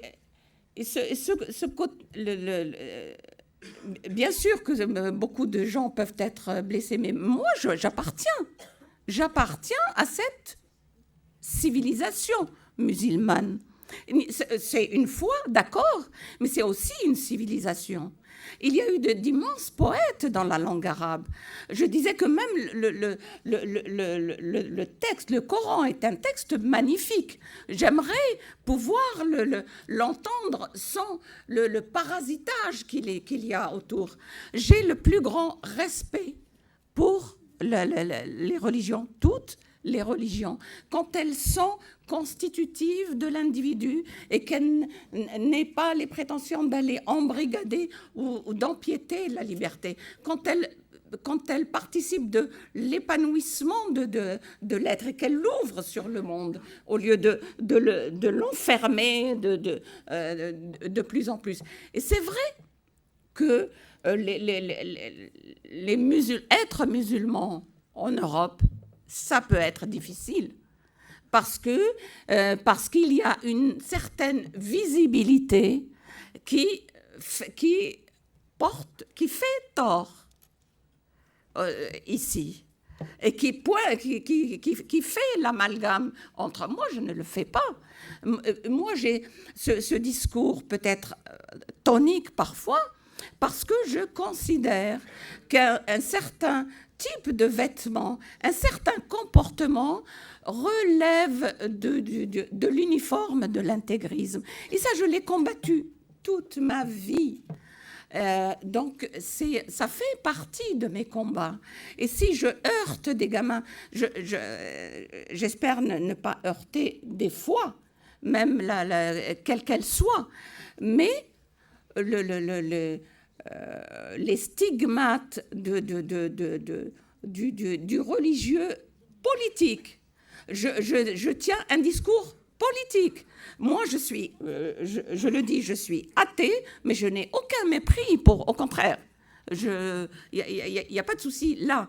C'est le discours politique du religieux, d'où qu'ils viennent. Et monsieur, au fond, vous avez souligné tout à l'heure qu'ils se nourrissaient les uns des autres et qu'ils font pour... Bon, voilà.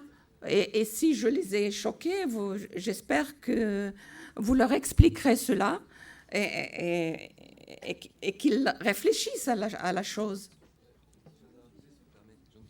permettez. J'entends beaucoup de gens qui s'affichent en public avec tel ou tel signe religieux et qui disent oui, mais c'est ma liberté. Mais le problème de la liberté, c'est que la liberté de chacun s'arrête où commence celle de l'autre, quoi. Alors la liberté de pratiquer sa religion s'arrête au moment où on sort dans la rue et en respectant la liberté des gens qu'on ne connaît pas. Moi, je connais une personne qui a le foulard, je connaîtrais une personne qui a le foulard, je discute avec elle en privé, ça pose pas de problème. Je rencontre chez elle ou chez moi, peu importe. Elle peut parler de tout ce qu'elle veut. Mais dans la rue, tant que je connais pas cette personne, moi, ça me gêne quelque part. Et d'autre part, j'aimerais rajouter si... On va pas revenir à ce... Moi, j'affiche pas mes convictions dans la rue. En 4 par 3, je veux dire je suis catholique, je suis ci, je suis ça. Voilà. Moi, c'est une atteinte à ma liberté. Enfin, je veux pas non plus... je veux dire... pas d'alcarcation à ces gens-là. Bon, j'ai pas d'autres choses plus importantes, certainement. Mais après, d'autre part, les gens se plaignent, justement, qu'on les méprise ou qu'on les regarde de travers.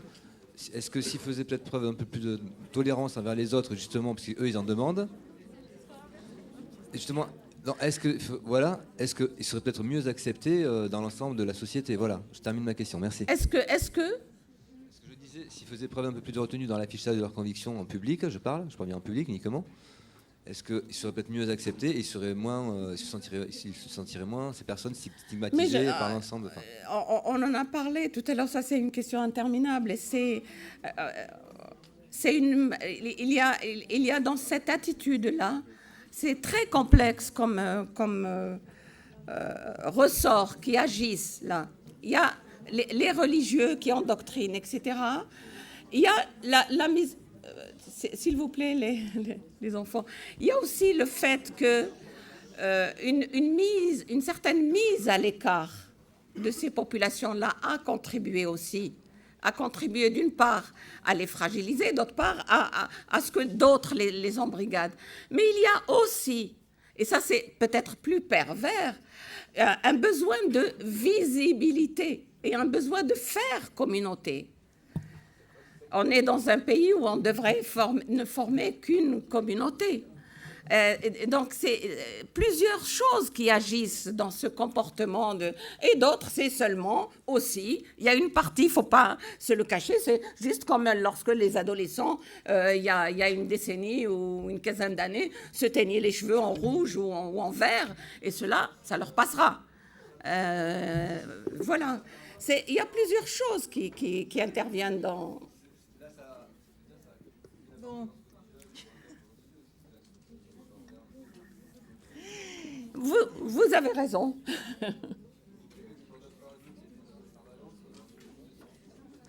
J'entends rien là, j'entends rien. Bon, allez, on arrête un peu. Bon, on arrête là. Merci, on avait décidé. Merci beaucoup.